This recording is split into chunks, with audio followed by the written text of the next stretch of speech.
bit about my credentials in a bit, but this presentation I put together, I called it Nutrition's Greatest Hits. I don't know, I just kind of picked the title. But what I wanted to do with this is I wanted to cover some of the big topics on nutrition, but cover like the foundational topics. Some of the stuff that often gets glossed over, and then when people go to make diet changes, whether it be because they have a medical issue or they're trying to lose weight, they don't know these foundational things, and then they can easily get suckered into buying, these protein shakes that cost a ton of money, or they end up, just doing something that's not quite healthy. Okay, so first and foremost, I'm going to talk about health, what health is, energy, metabolism, macronutrients. These words are starting to lose you, that's okay, I'm going to define all of this. Portion sizes, eating environments, we're going to talk about sleep for sure, it's so important. And then what the next steps are. So you have all this information, where do we go from there? Okay, just a little bit about myself, just so you didn't think they pulled someone in off the street. My name, of course, is Kristen Carlino. I have been a registered dietitian, nutritionist for about 10 years, I guess a little over 10 years. I went to Rutgers for my undergrad. I did my dietetic internship at the College of St. Elizabeth. That's where I also did my master's in nutrition. I'm currently studying for my board certification in weight management. I think I could pass it right now, but it's a very expensive exam, so I decided to study a little bit before I spent $500 and fail an exam. So currently studying. But at the moment, I run the food pharmacy program with Jersey City Medical Center. I'm also a consulting dietitian for a company called Fits Me Health.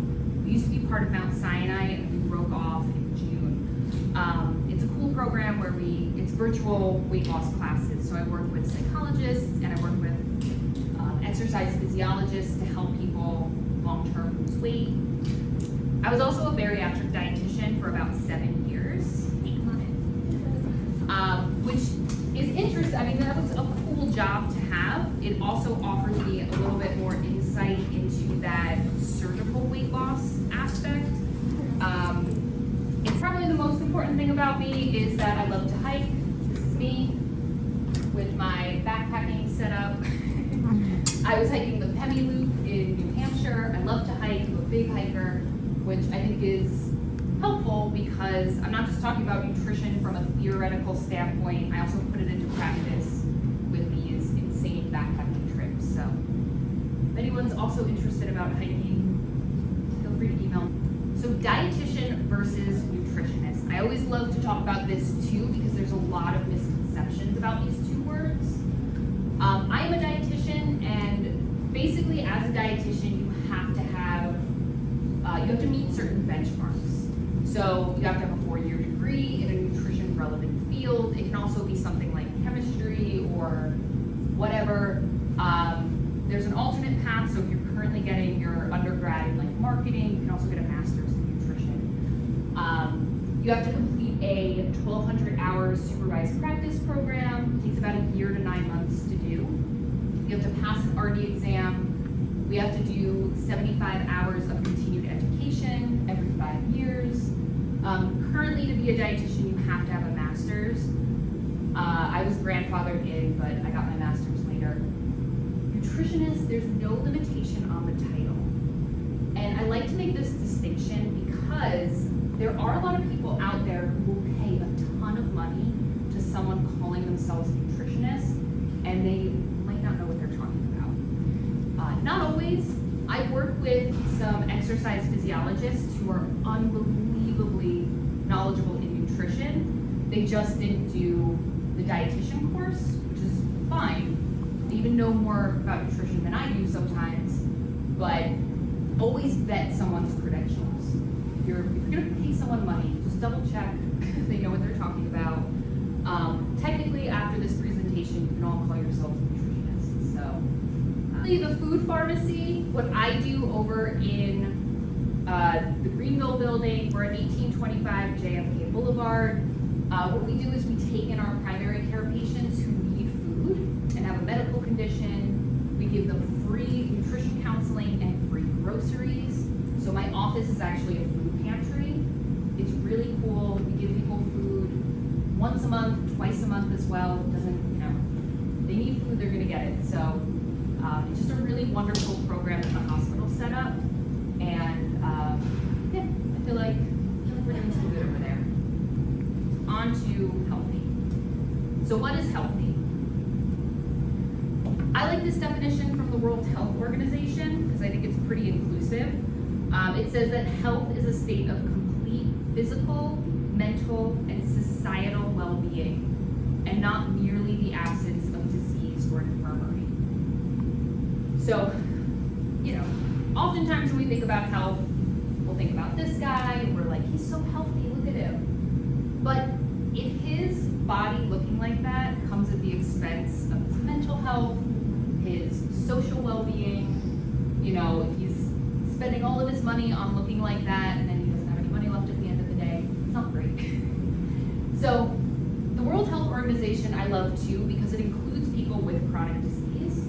So you can be healthy with diabetes, you can be healthy with some sort of autoimmune disease. It doesn't mean, if you have one of those illnesses, it doesn't mean that you're not a healthy person. It has to be the whole picture. And with nutrition, it has to be the whole picture as well. It can't just be someone who is eating clean and doing everything they're supposed to do, but if they can't go out with their friends to a restaurant, that's not healthy either. So that's kind of where my nutrition philosophy falls into play. It's more about the total well-being of a person versus, are you eating organic? Are you getting in your macros and you going for a 10-mile jog every day? It has to be the whole picture. Talking a bit about body mass index because unfortunately, this is a quick and easy tool that a lot of doctors will use or insurance companies will use BMI often, but it's not the total picture of health. So I'm sure you're familiar with it, but BMI is the ratio of your height to your weight. And then they categorize you underweight, quote unquote normal weight, overweight, or obese based on what that number is. I don't know, should we classify people based on a number and not look at the whole picture? I don't agree with that. And more research is showing BMI is not super accurate. So this one study out of Copenhagen found that the lowest risk of having died from any cause was a BMI of 27. So technically, those people would fall into the overweight category. UC Santa Barbara and UCLA, their study, they looked at 34.4 million Americans considered overweight, and they actually found that the overweight people were healthy. They lacked certain illnesses. So the important thing to know about BMI is that it was created in, the Netherlands. It was created in the Netherlands, looking at mostly white men in their 20s. Didn't really take into account women. Some women were in the study initially, but women naturally have more fat mass. It's normally what we have. But it also did not take into account any races. So BMI, we know, underestimates obesity and overweight in Asian and Pacific Islanders, and it overestimates obesity in Black Americans. So it's just a tool. This number does not dictate whether or not you are healthy in an overall context, even though your insurance company might tell you otherwise. Interestingly, too, a lot of the Olympic athletes are going to fall into this overweight category because it also doesn't take into account muscle mass. So your Olympic swimmers might have a BMI of